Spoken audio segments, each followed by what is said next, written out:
Dans le cadre de Bulan-Haute-Garonne 2015, du 10 au 28 mars, l'auteur bédéiste Johanna Schipper présente à la salle d'expo du pôle culturel et sportif du Bois-Fleuri le récit d'un voyage dans le Grand Nord, chez les Inuits de Nunavik et Opaluk. Qui rend compte de la vie quotidienne de l'un des deux villages où je suis partie. Ce village s'appelle Opaluk et il compte un peu moins de 200 habitants. Et j'ai vraiment beaucoup aimé le Québec et je me suis dit, voilà, je voulais depuis longtemps aller voir les Inuits, aller le plus loin possible au nord. Et j'ai découvert à ce moment-là qu'il y avait une partie du Québec qui était habitée par les Inuits. Il s'agit d'un rêve que je faisais quand j'étais plus petite, où je rêvais que j'allais marcher dans la neige, que je partais, en fait, je volais très très loin vers le nord, il fallait tout le temps aller vers le nord et donc ce rêve très récurrent me procurait beaucoup de plaisir. Voilà, je me suis dit, bon, je vais partir. Ces aquarelles, dessins et écrits seront disposés dans la salle comme une grande fresque pour échapper au classique carnet de voyage et aborder le lieu favori de Johanna Schipper, l'espace infini du théâtre de ses rêves. Dans le cadre de l'exposition, j'avais l'idée de faire un parallèle entre le voyage terrestre et le voyage onirique.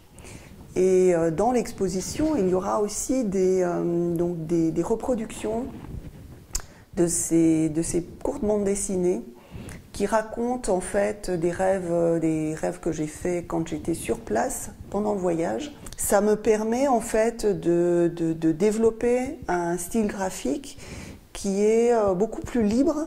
J'ai eu la chance d'avoir une longue discussion avec un Inuit qui servait de guide pour une compagnie de prospection minière, en fait, une compagnie minière.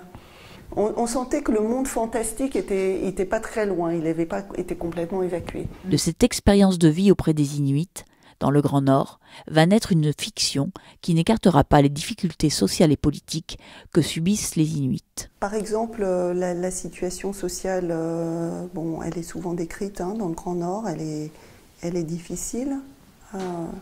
C'est un endroit où les gens souffrent beaucoup.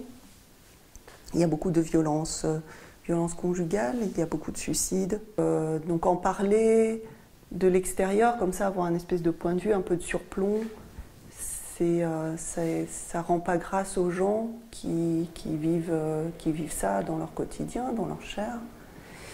Et ça ne donne pas non plus la dimension réelle. Puis en plus, je voulais écrire à travers ça une histoire d'amour avec une fin heureuse. Donc je me suis un peu pris la tête, j'espère que je vais m'en sortir. Voilà.